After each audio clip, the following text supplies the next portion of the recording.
little bit more than news, weather, and sports. Okay? I know you've said, hey, how are you? You look nice. Good to see you. All those cool little things. But we're going to jump into something. I tell you what, I would give $1 if you could find the tallest person in the room. The way I would do that is, can you find the tallest person in the room sitting down, not standing up? Anybody can do that. Huh? Now, see, there's couple of tall people in here, but how do you know who's the tallest? See? Okay? Go. Let's take 5 minutes. You don't have to. Yeah, you don't have to come to me. I'm not. I'm standing. I'm not sitting. Just 5 minutes. Go around to more than one person.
Okay, guys. So here's a great question for you.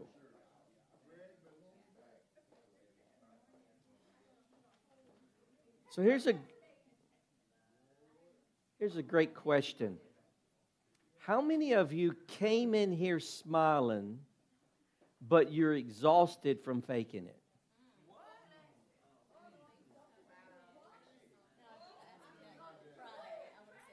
You want me to say that again? How many of you came in smiling, but you're exhausted from faking it? Well, let me rephrase it and reframe it. Can you think back to a pretty recent time where you were smiling but faking it?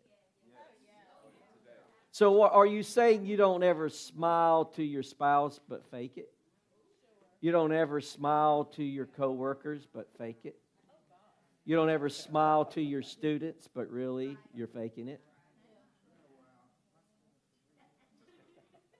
You don't ever pick up the Bible to read it but you're faking it? Come on. I'm just talking, you're going through the motion. You're going through the routine. You're going through what you know, maybe a discipline, but it's not coming out of love. It's not coming out of love. So I want to start that. It's not a series. It's all this is agape. But I want to talk to you and share with you about how to develop or identify if you have an unbreakable identity. An unbreakable identity. Because I find that many times in life that there's many things that challenge our identity, who we think we are. Have you ever had something to challenge you? You thought you were real strong, and you got to a situation and you weren't as strong as you thought you were? That could be physically, that can be mentally, that can be emotionally, that can be something can happen in your life, and you thought you were stronger than that. Maybe you got rejected. You know, you thought you were over something and something happened and you find out, I'm not over it. And it's amazing how such small things can break your identity. You could bench press 315 pounds, but all it would take is another 5-pound plate on each side and break you. Not another 45-pound plate, a 2-pound. I mean, they do make plates really small when you get into high bench pressing or lifting. They just put 1 or 2 pounds. 1 pound. You have, what is it? Is it two? It's 2 plates on each side for 315. The bar's 45, and then you got the 2 plates. I think that's 315. So you can truly, no, that's not right, is it? It's 45, 90 is 180, 225. So you can be really, you can take pride and you can take a lot about what you're capable, but sometimes all it takes is one little thing that's already got you loaded that can break you. So let's look at a scripture.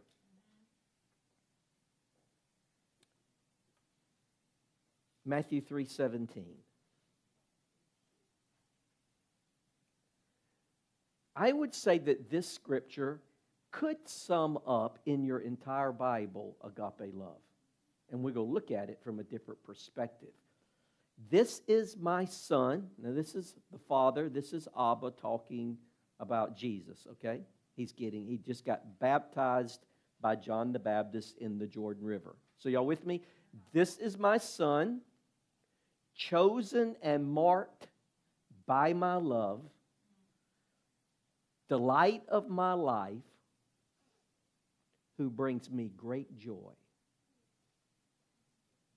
This is my son. Let's hit the highlights. This is my son, marked by my love and the delight of my life. That's the 3 highlights of this. 19 words in this sentence. And that's the three highlights. Now, here's the question I want to ask you. What made Abba, the Father, love Jesus at this moment?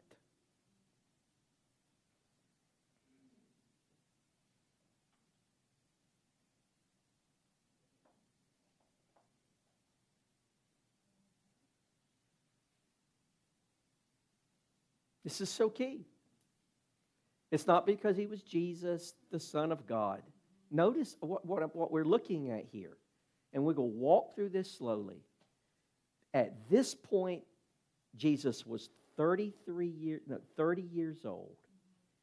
He had not yet done his first miracle of turning water into wine. At this point, he had not done anything in his life. He was not loved by what he did. He was not validated by what he had done. He was not validated or loved by his performance. He was loved and a delight before he did anything. Now, what you need to understand is, what in your life and my life does that exist? You don't get promoted unless you've done something. You don't get awards unless you have performed. There is nothing that we do on a daily basis that we get validation, approval, and love unless we are doing something. What does a dad or people say to a mother? You're such a good mother. Based on something you saw. You're such a good child based on your behavior. You're such a good student based on your academia.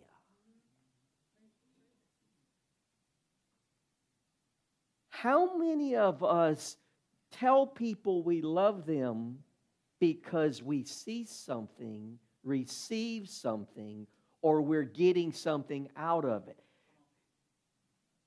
I love you, Mama. There's a catch usually. That's not a bad thing. You know this as a parent when your children start, hey, can I do anything for you?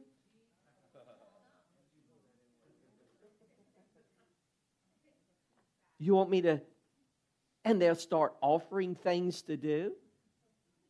And genuinely, I believe genuinely, they are meaning that because we have been taught in order for me to get something, I must do something. In order for me to be loved and liked, I must be on good behavior. And if I don't like you, I'm going to give you bare minimal, reasonable, and if I like you, I give you more. So we live in life. How many times do you actually carry someone, your boss or someone, and you buy them something, just nothing in it? Now, we may do that time to time, but I'm talking about this as routine. We don't even think about the cost that it costs us. We don't even think about the time it takes us. We say this all the time. I was thinking about you today. It didn't go much further than that. I was busy, but I did think about you. And that's a good thing. But it doesn't go much further than that. It doesn't go to a text message. It doesn't go to a phone call. It doesn't go anywhere except in our heads. But before Jesus had did a miracle, before he had healed anybody, before he died on the cross, before he was resurrected, wouldn't that be a great time? You're my best son. But no, he hadn't done anything. And see, this whole agape thing is about developing love, that we have love for people, love for things, without having to see something to get out of them. See, his identity, when he was told, you're my beloved son, marked by my love, a delight. See, delight sealed his identity, not his work. Does that make sense? His delight, the Father was sealing his identity. I don't have to do anything. I am a delight. I can tell you I'm 56. I don't know if I've lived many years or months. I probably would say I don't know if how many months out of 56 years that I really believe I was a delight for people for just being a delight. My mom was 41 when she got pregnant. And she was not upset. I was her favorite. But I did hear her say several times, not in a negative. You probably said it. People get pregnant and they say, "You're pregnant." Yeah, I wasn't expecting it. That's not much of a delight. We weren't planning you. That's a little something. Some of us planned one child, we didn't plan two. And some of us planned two, but we didn't plan three. And some of us planned three, but we weren't planning on four. And some of us planned four, but not five. And some of us planned five, but not six. Do you see how this can project? I don't know what we're going to do. I don't know if we can feed another mouth. I don't know when you hear these things, all these communication things are not delightful communication to your spirit. You're just like your dad. It doesn't sound like delight. You're just like your mom. Is that good or bad? Does that make sense? The Father confirmed the Son before he did anything. So let me ask you a few questions to just get you to reflect on this. Have you ever wondered how much delight you brought your parents?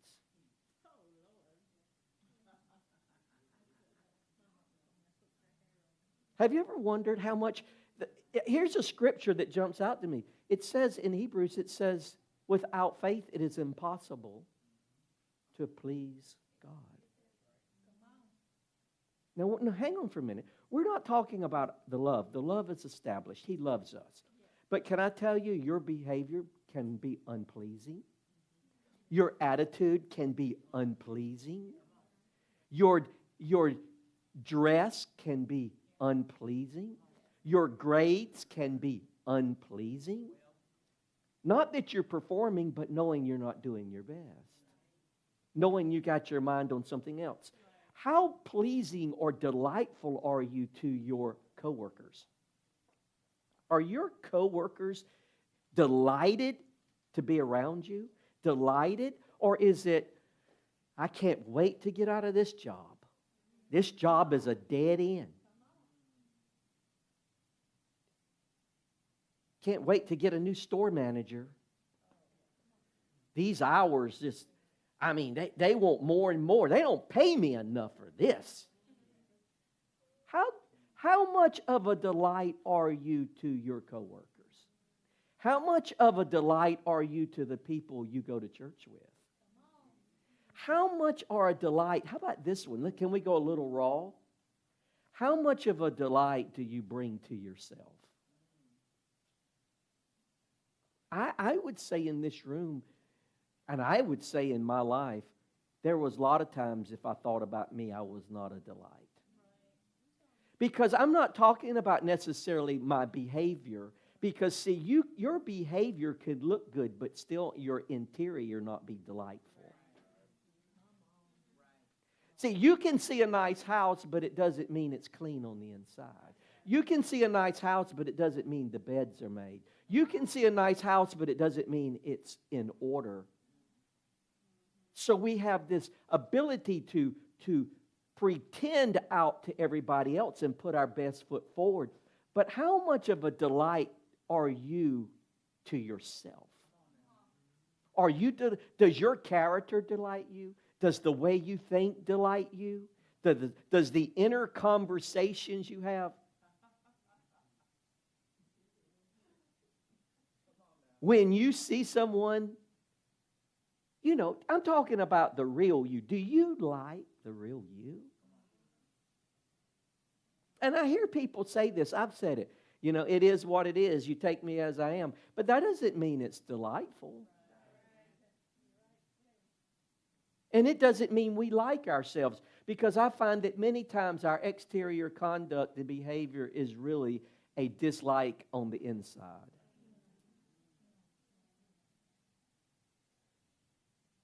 So how much of a delight, if you are a believer, how much of a delight do you think you are to God?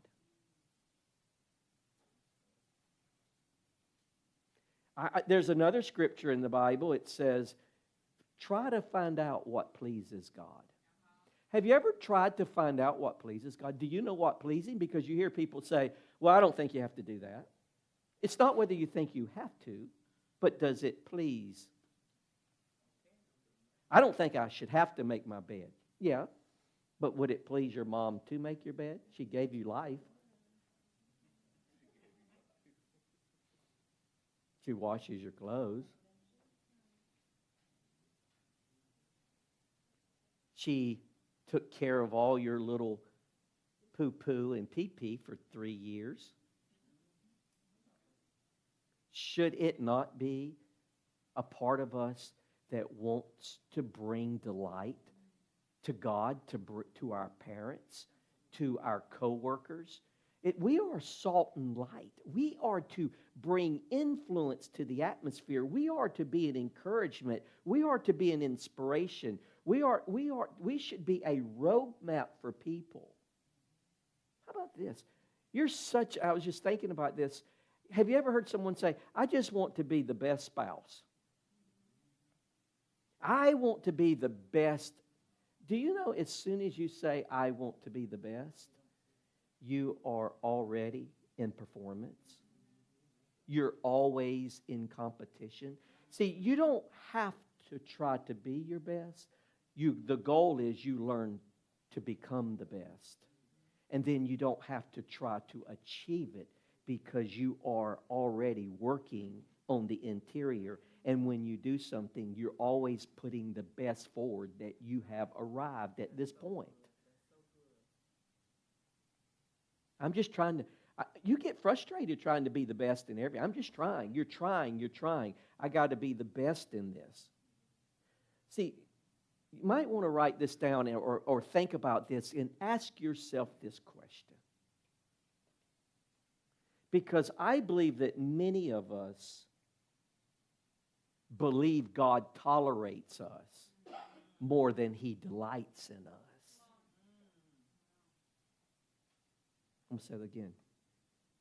Do you believe that God truly delights in you, or do you believe He just tolerates me?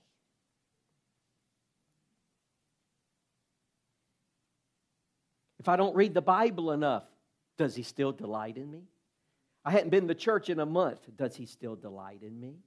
I haven't even prayed for a week. I know nobody in here does that.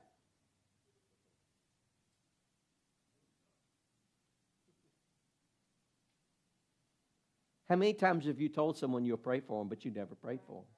You thought about them, but you didn't pray for them. So, what do you have to do for God to love you and to approve you and to say you're His delight? Can you be just you? Can you just be you and be confident knowing that God takes delight in me? If you do, then you're way ahead of me. Because most of my life I have spent believing I had to do above and beyond to be the best Christian. So what is Alana doing? Good. Then I got to do more than her to be better Christian than her. You're a prayer warrior, you're an intercessor, then I need to pray more than you to be a better prayer person. Are you really looking at yourself, and I'm looking at myself saying, how much of what I do am I really a performer? You didn't know you were an actor, or did you? Or an actress. You didn't know you were in a film. So let's look at a verse, and you get to, in this verse, it's in your handout, I want it where it has your name. That's your name, put a line, and I want you to write your name over the top of that. And this just brings and ties this scripture together. Now, this is what Yahweh, that's the name for God, says. Listen, your name right there. To the one who created you, I have called you by, put your name right there. You are mine. Now read that to yourself. With your name in it.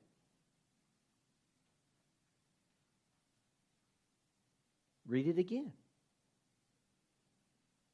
Now this is what Abba, same thing that he said to Jesus. Now this is what Yahweh says. Listen, Timothy. Listen, Carissa. Listen, Greg, whatever your name is, to the one who created you, I have called you by name. I have called you by Timothy, and you are mine. All through Scripture, he is trying to let you know that you're not. How do we identify ourselves? Oh, I'm a Baptist. I'm a Methodist. I go to so-and-so church. See, that's not your label. That's not your title. Your title is son. Your title is child of God. Your title is beloved. Your title is I'm the delightful one. What does your parents think about me? I'm the most delightful child.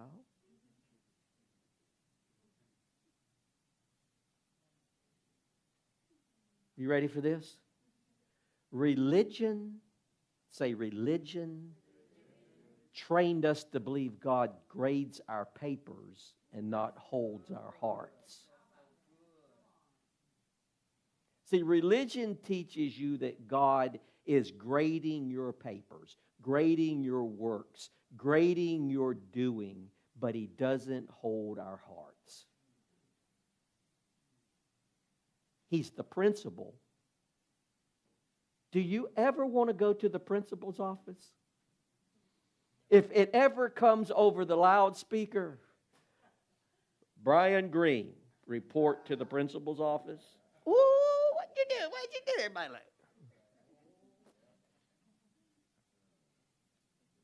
Or the neighbor comes out and says, Shekinah, your mama called, said, get home.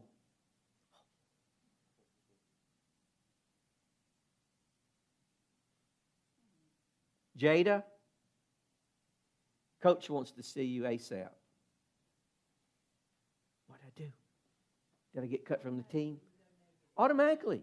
You don't see, and why is that? Because we're always fighting to be in a position, and we say it's a dog-eat-dog world, and someone can take our place. You got to work hard to stay in that position. So any time that there is something, that is that negative voice. That is that breakable identity. Jada, you need to come to the office. The coach wants to see you ASAP. Does it not come to your mind?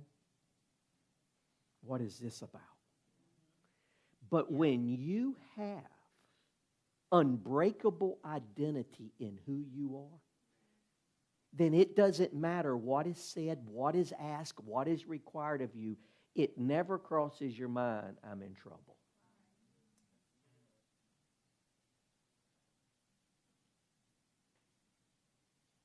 When you get home and mom says, Dad wants to see you, he's in the backyard. Does delight come to your mind? I'm just talking through the process. That thought that comes to your mind, is it, did I do anything? Did I forget to put something away? Did it's not that positive that I must have forgot something. And this unbreakable identity that I believe you and I can arrive at first has to be established in love. Now, let me just put a little side note here. I think where we get in trouble sometimes, we get lazy thinking, I can do anything, don't have to do anything. I don't have to go to church. I don't have to read the Bible. I don't have to be home at curfew. I don't have to put gas in. I don't have to do anything. That doesn't separate the love, but it doesn't mean you're pleasing.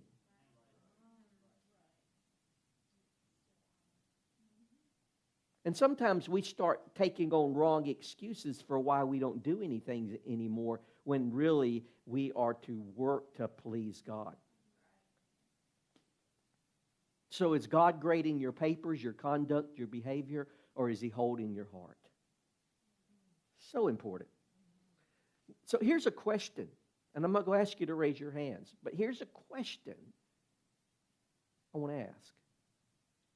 Because the large percentage, what is a large percentage? More than 50%. Let me pause. Say large percentage. Now listen to this. Pause and I'm going to continue. I want to give you a stat. 90%. Is that a large? Is that average? Listen. 90%. This is a study. This is research. This is not a guess. 90% of a study done of all men, all people incarcerated in prison, hate their fathers.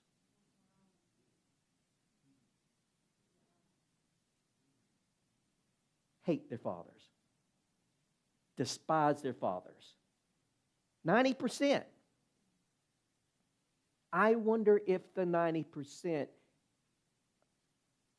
could have been reduced greatly by a father in their life. So here's my question for you. Now we got a high percentage.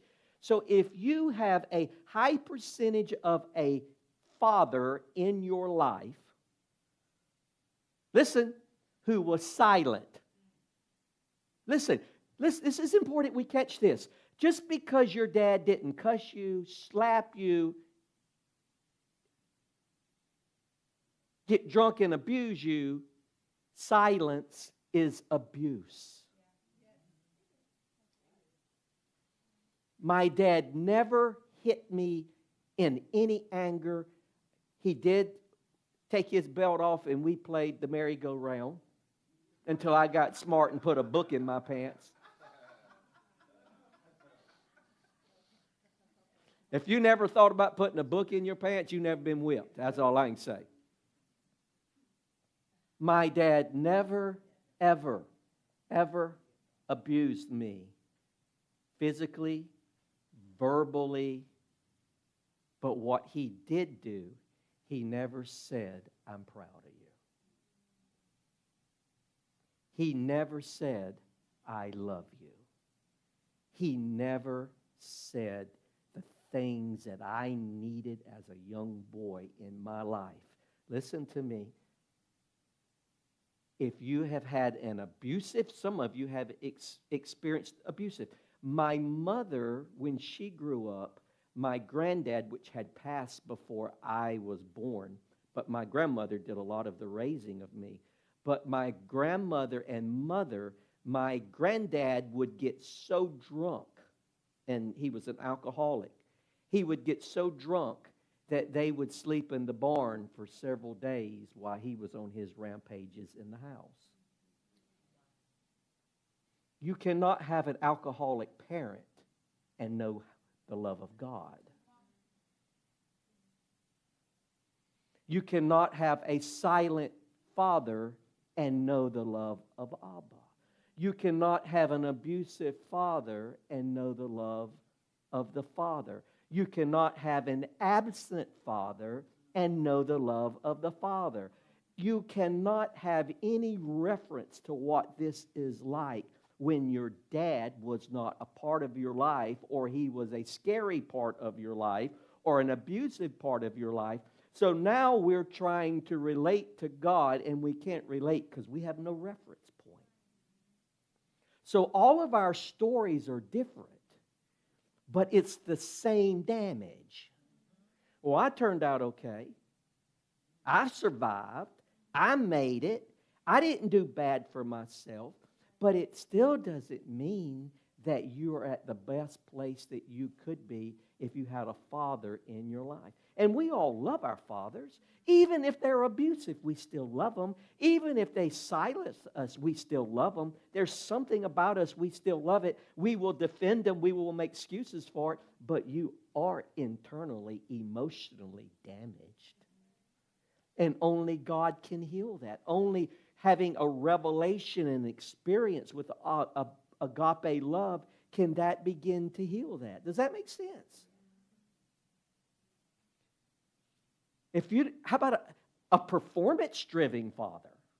You've heard some talking about a militaristic father. You know, everything in the house, bed's made, this, cut the lights off, don't do this. Why are you sitting in that? Take your shoes off at the door. I mean, it's in boot camp all the time. That is abusive. So what I'm saying to you is, let me tell you another thing. Let me just pause for another question, another statement. Divorce covers 50% or more of our society. Listen to this statement. When you get a divorce and you remarry, now tell yourself this right here. I'm not under any condemnation. Because that's not what I'm trying to say. I'm trying to give you facts. When a marriage separates and you marry someone else, there is 30% of all remarriages, the children are abused. As soon as you remarry, that child has 10 times more of a chance being in poverty than they were with the original parent. There is no good remarriage. Please be careful what I'm saying. Please be careful. Don't take that wrong. But you can't take every new step in life and say, this is for the better. There are pros and cons. There's trade-offs in every situation. When we get married, if God is the center of that marriage, you can get through every marriage.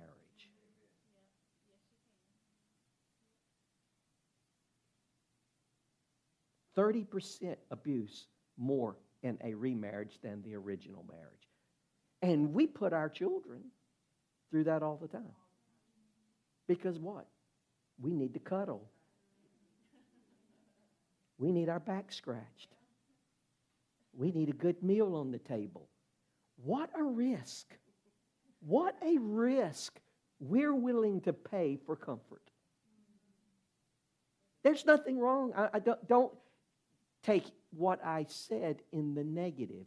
Take it in the warning that there is a trade-off. So if your template, y'all know what a template is, right?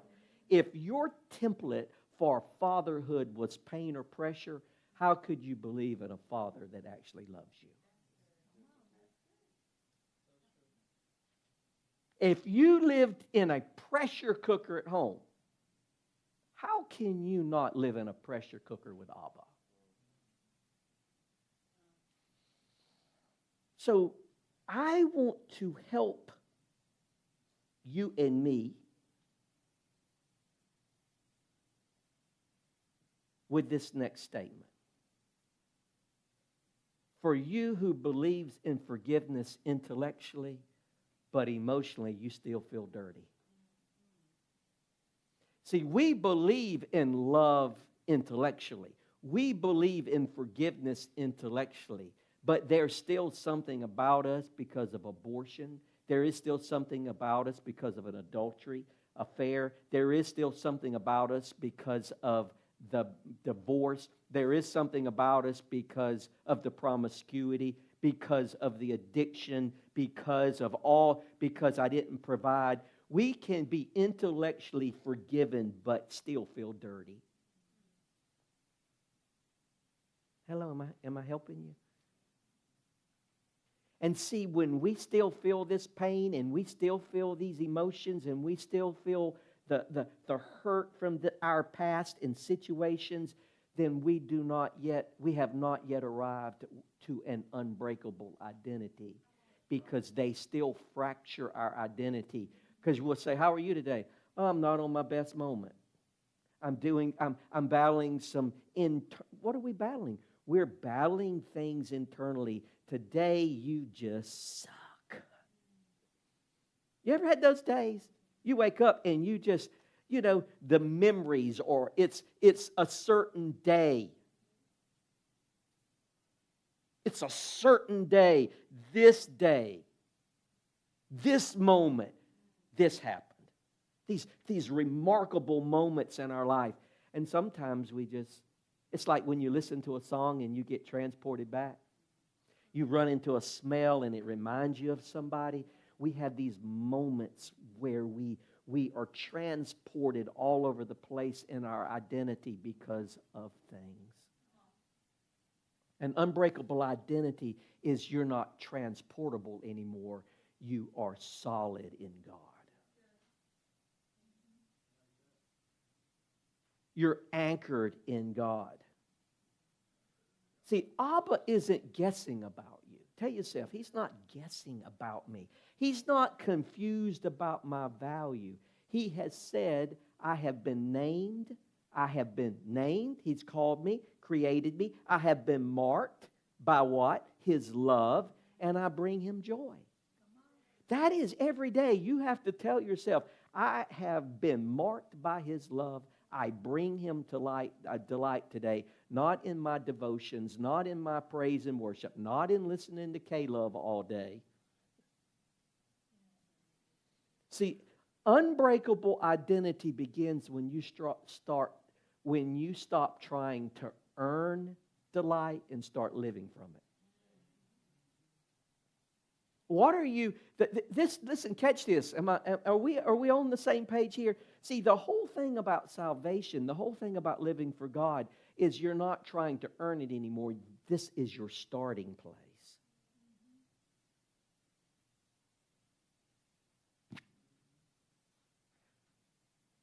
So let's try to identify, see if any of these things identify some characteristics that contradict what God says about you. What does He say about you?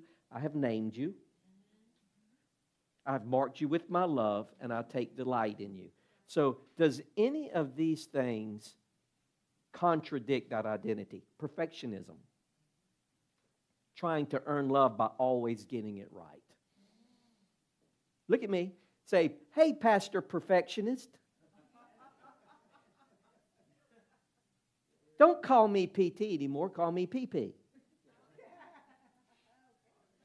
PT, Pastor Tim. I use that, Pastor Tim, prayer time, physical training. I got a lot of things for PT. But PP don't sound that good, does it? Hey, Pastor PP.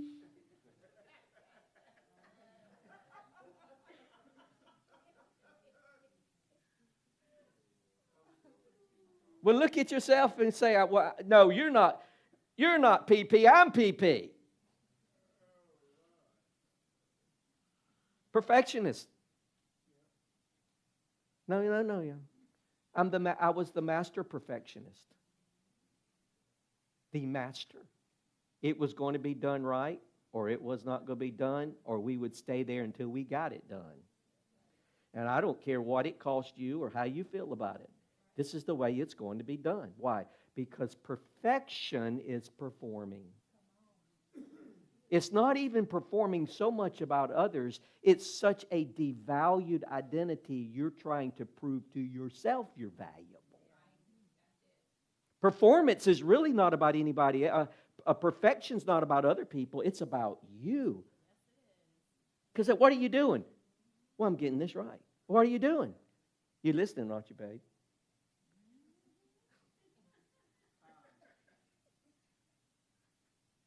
The pillars are got to be just right. They look fine to me. Yeah, but this is the way you got to turn them this way and this way and this way. And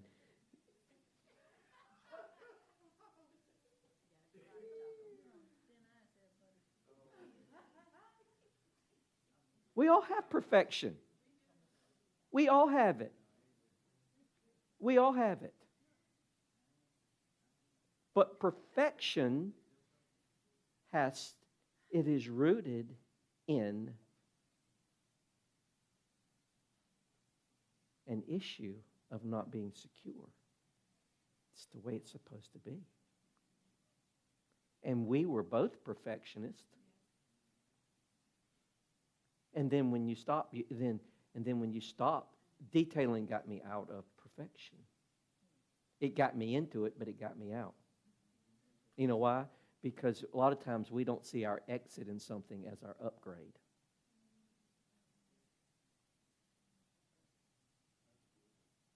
You can never upgrade until you exit. People pleasing. Does that contradict? Jesus didn't do anything to please at this point. Changing who you are to gain acceptance.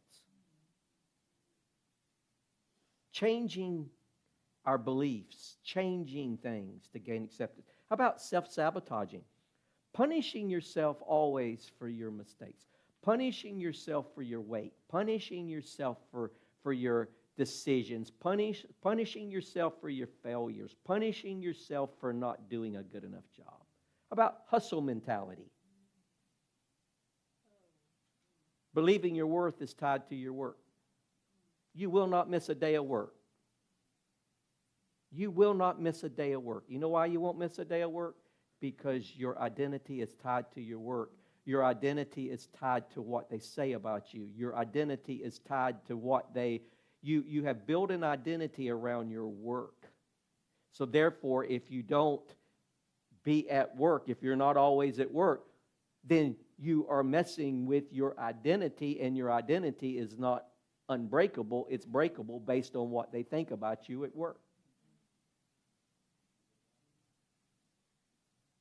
You'd rather be known for never missing a day for 20 years than be known for loving people.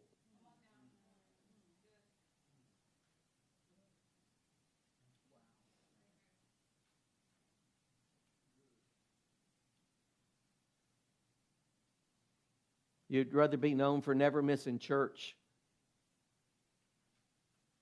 than holding your hand of your neighbor while their house burns down.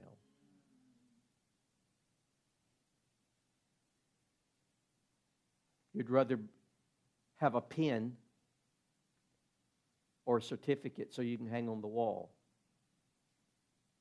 than for someone saying how grateful they were and valuable it was for you to be in their life at your funeral. How about shame cycles? Believing your worth is feeling too broken to be delighted in. When you look in the mirror and you see yourself, you see the flaws, you see all the things that could be but they're not, it's hard to take delight in that. If I would have counted a few more calories, if I would have said no to that, if I would have exercised a little more, if I would have done this, your life would be different in multiple ways. Your exercise, your eating will determine how long you live. It will determine the spouse you get. And you and I will blame God and blame this, and we will say genetics, and it's none. It is a breakable identity that we don't see value, so we medicate ourselves with food, exercise, and money. Three things you're always going to battle in life. Three things you're always going to be drawn to. Sex, married, teenager, or whatever. Sex is a part of your life. And you're always going to be drawn to it. It's a seductive thing. The second thing is power. And the third thing is sex, power, and money. I wish I had that car. You can. You get money. I wish I lived in that neighborhood. You can. You get money.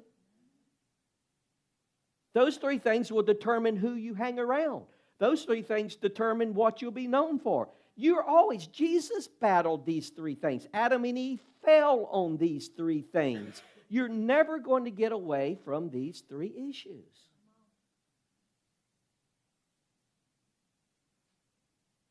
I didn't get a doctorate's degree. I do wish I would have got a doctorate's degree.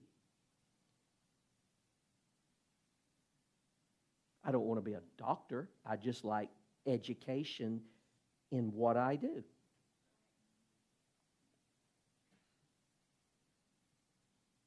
Spiritual performance. Serving and praying just to feel worthy again. All these things we just described contradict an unbreakable identity. Notice, all these things we're discussing, they're not root issues, they're fruit issues. Don't say these are roots. They're not roots. These are fruits of an issue of breakable identity. Your identity or my identity has not been secured. Write this down if you don't have it in your notes. Your behavior always echoes what you believe about yourself. Your behavior always echoes what you believe about yourself and what you believe God believes about you. How about this? So subconsciously, they say that 95% of all your behavior and my behavior is subconscious. It's just,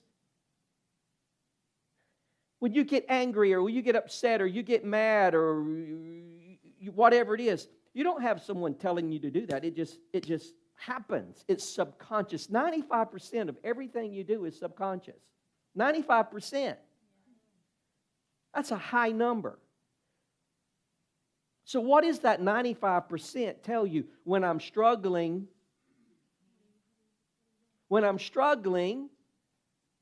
God must be disappointed. If I failed again, He must be pulling away from me. If I'm struggling, how can God love me if I'm struggling? How can God love me if I'm going through a divorce? How can God love me if I relapse again? How can God love me? Do you see the identity issue? How many times have I told Mom I'm going to make the bed and don't make it? I know she's disappointed in me or he's disappointed in me. And what we do because of our experience with our dads, and we're talking about dads today because there's such a vital role, but because of our experience with our dads, therefore we project on God the same identity we have of our dads.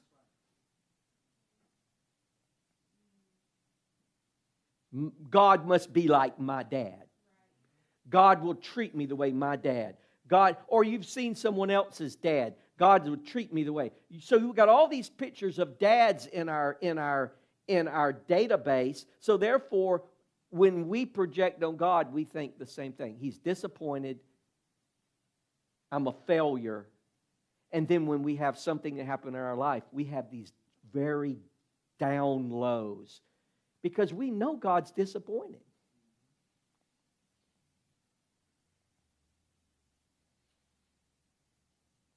I want to share this with you. I want one more scripture with you.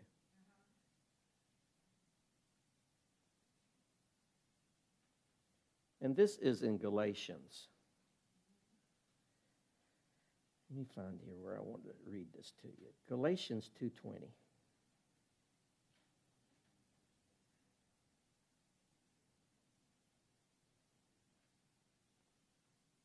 This is the mirror. Now I have discovered that Christ is infused in me,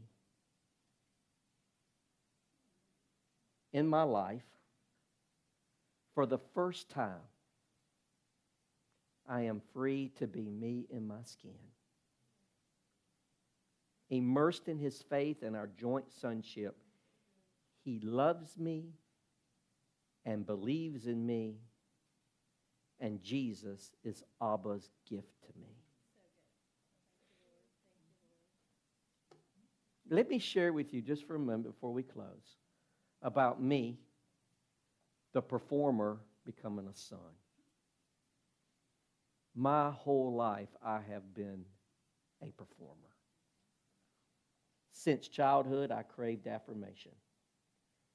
This week I sat down and I actually put my dictation on, and I just talked about from the time I was born, and just talking it out and going back and filling in the things. I'm not reminiscing. I'm not tearing myself up, but I'm looking at the process of how I got to this place, how I reacted to these things, how I responded to these things. Because, see, I can't do anything about the way my dad, because he didn't do it maliciously or probably wasn't even thinking, but I can't do anything about the wounding that comes to me. I am totally responsible for how I respond to it. Your role is, how do I respond to this? Because if we respond incorrectly, it can cause damage that begins to sow seeds for years to come. So I learned to earn approval. I learned to earn compliments. What is that? Work harder. Well, you're a good worker. Perform harder. Man, nobody does it as good as you. Oh, yeah, let me show you how good I do it. I do it better than that. So I work harder and harder, keep getting better and better.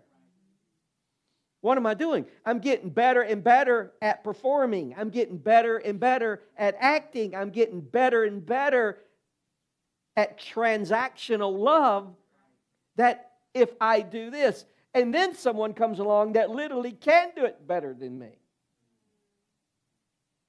Was this all fake? All this work, all this time. And someone walks in just like that, and it shifts. That's what happens in divorce. I love you until death do us part, and someone walks by. Woo! How fickle that a figure, that a butt, that a smile, that a physical fit person can walk by and draw our attention. And we chase it. We flirt with it. Not just that, in every area of life. Why do we do that? Because we've not developed an unbreakable identity. I need that to make me whole. I need that to really be loved. I need that. I need that. I need that. I need that. It's like a grocery store. We need that. We need that. We need this. Yeah, let's get this. Let's get that. We can make this. You're trying to make something because you don't have something. You don't know who you are. I hugged my wife yesterday, and I hugged her, and I remained calm. But see, I've been married 37 years. I don't have regret, but just in what I have learned in the last 6 months, I wish I could go back and love her the way I have, starting from where I know now about love 36 years ago. She knows nothing about me loving her. I've been good to her. I've given her gifts. I've done things. But what I'm talking about, love that is unhuman. A love that is sacrificial. A love that has no conditions. A love.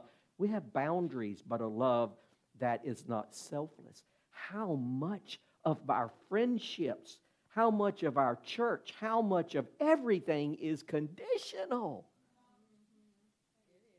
What's in it for me? What do I get out of this? Or you and I getting together, what am I going to lose of my time? I could be doing something important. You're not as important as my time.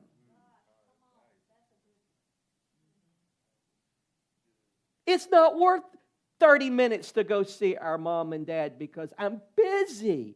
But then at the funeral, we want to cry.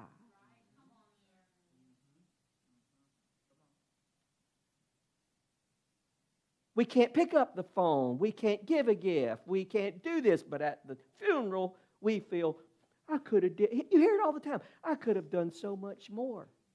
You can't because we were selfish. When we move in agape, we recognize the moment and the time. And this is the moment and time I need to be in.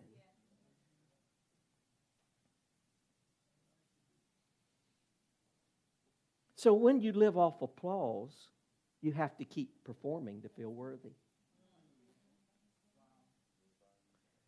And the moment I slow down, I feel like a failure. As soon as I slow down, I'm a failure. Why? Because my identity is built on performing. Are y'all with me for a moment?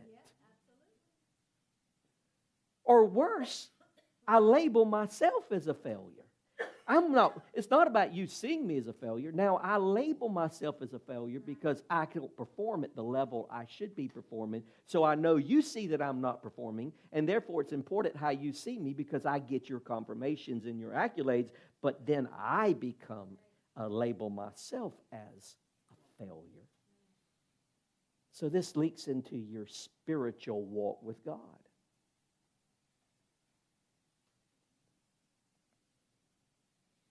I'm the best at everything. Wow.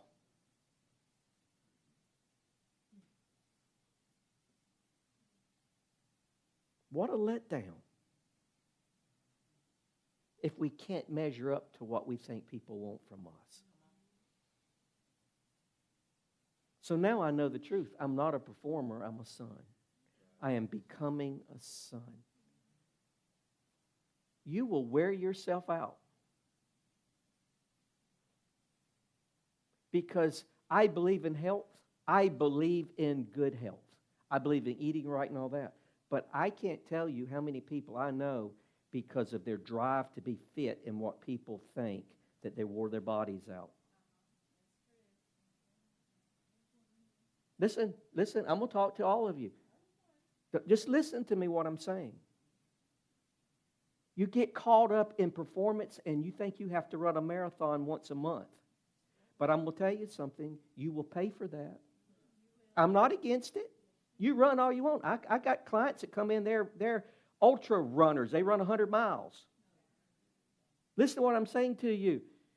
There is never enough in physical fitness. Because now I watch people on TikTok. I mean, I know what these are not humans. They're doing all kinds of things. There's this one guy in military. He's like a black guy that's in the military. He gets on a treadmill and he runs like he is a buff. I mean, they have abs that's this deep. These people are crazy deep. I'm like, man, I like to have that. But you know what? All I'm telling you, an addiction, listen, an addiction on crack, an addiction in performance, addiction in alcohol, an addiction in running, an addiction in eating, it's all an addiction. It is still an identity issue. I'm not happy. The doctors tell you that you can walk 3 times a week for 20 minutes and that's all you need. I'm just telling you what the medical field says. It doesn't say you need to run 50 miles a week to be healthy. But it's what you want, and you get to choose that. But you can't tear your body down and say, I don't know why God will heal me. Quit running. Quit eating.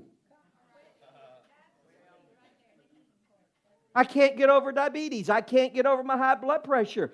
You have not taken care of yourself, and then we wonder why. I knew God didn't love me. I knew. No, you didn't love yourself and self-sabotaged your own life.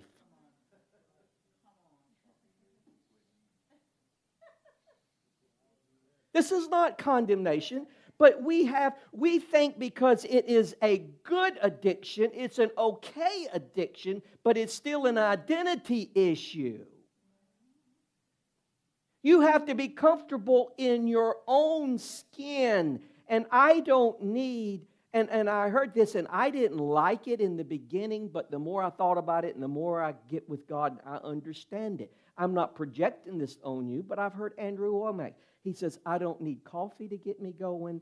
I don't need anything. Why do you have to be amped up to do something? There's no sin in coffee.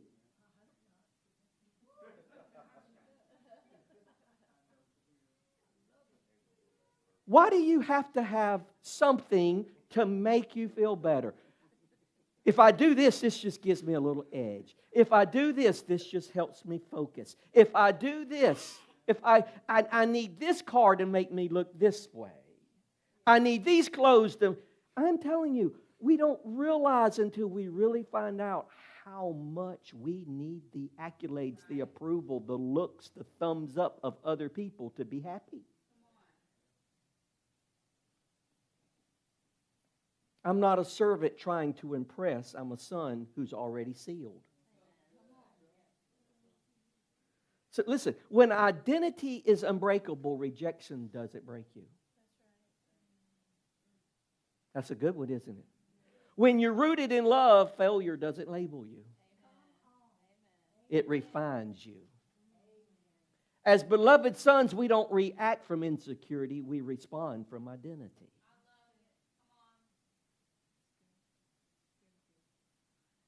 How we respond shows where we stand.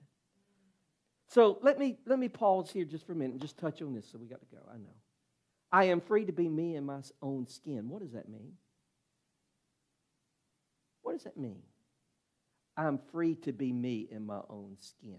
I'm not talking about where you justify where you are in things that need to change, but I'm talking about where there's no shame, pretending, or performing. I'm finally secure inside. He loves me and believes in me. That alone is shattering. That'll change everything if you know He loves you, believes in you, and He sent Jesus as a gift. See, this is soul surgery, mind surgery of getting these things out the way we think that has so damaged us, impeded us, and been toxic to us. Do you believe or are you convinced He loves you? So say this with me. Christ is infused in me. I am free to be me. His faith fuels my life. Say this right now. I am loved.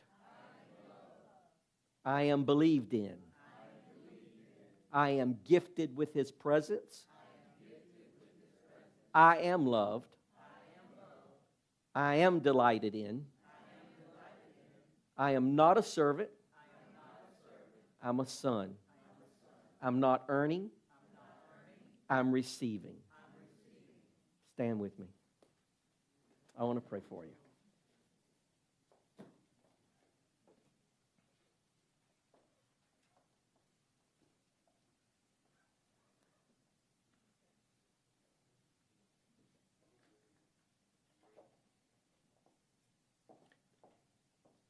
Today I gave direction on what God says. That's the direction we go in.